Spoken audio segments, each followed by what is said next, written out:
Years ago, I was in the habit of drinking a cup of tea in the afternoon. I'd sit at my computer concentrating on my work, and I'd absentmindedly sip the tea until, I'm sure this has happened to you, right? I'd pick up the cup and realize, to my surprise, the tea was all gone. I didn't like that because I hadn't just wanted the tea, I'd wanted a break from work. But I'd stayed focused on the work and hardly noticed the tea. By the way, this is that basic aspect of mindfulness everyone already knows about. I wasn't living in the present, in the sense that as I was sipping my tea, my mind was somewhere else.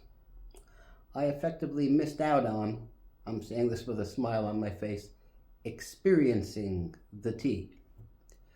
And I'll just add one more point before we get back to the story. You may not think missing the experience of tea is a significant loss, and you're right, big deal.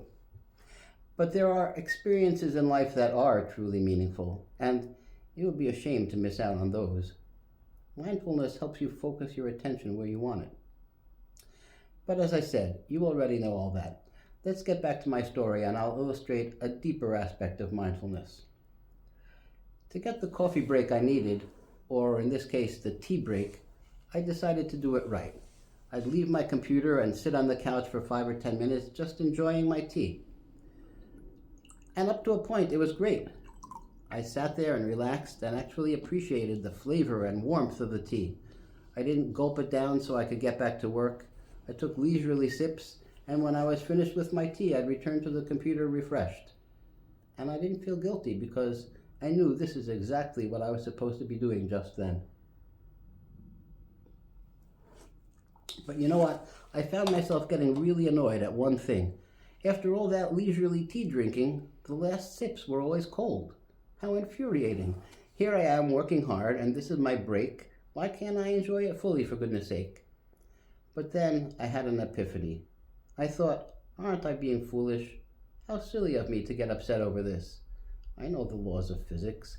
A hot liquid at room temperature will get cold. That's the way the world works, and I and my tea are part of the world, so I knew all along this would happen. In fact, even when I first thought I'd like a cup of tea, what I was really envisioning was that sweet spot when it's not too hot at the beginning and not too cold at the end, and that's what I got. So what's there to be upset about? It's all good. Mindfulness isn't just about living in the present. It also helps you cultivate the perspective that the world has a certain flow to it, and we're a part of that flow. I don't mean that in a spiritual or religious sense, although, to be sure, some spiritual and religious traditions, including my own, believe there's a higher power who directs the flow. Here, I just mean it in the sense I illustrated with the cup of tea. If the tea is cold, things aren't going your way, don't worry, that's inevitable sometimes. And just as inevitably, there'll come a time when they do go your way. That's how the world works. If things are going your way, appreciate that. Don't take it for granted because another time they might not. That's how the world works too. Ultimately, it's all good. Today, I've spoken about mindfulness, but I haven't discussed what it is or how to do it. I'll leave that for another video. Watch for it here or on my website, drwagshul.com.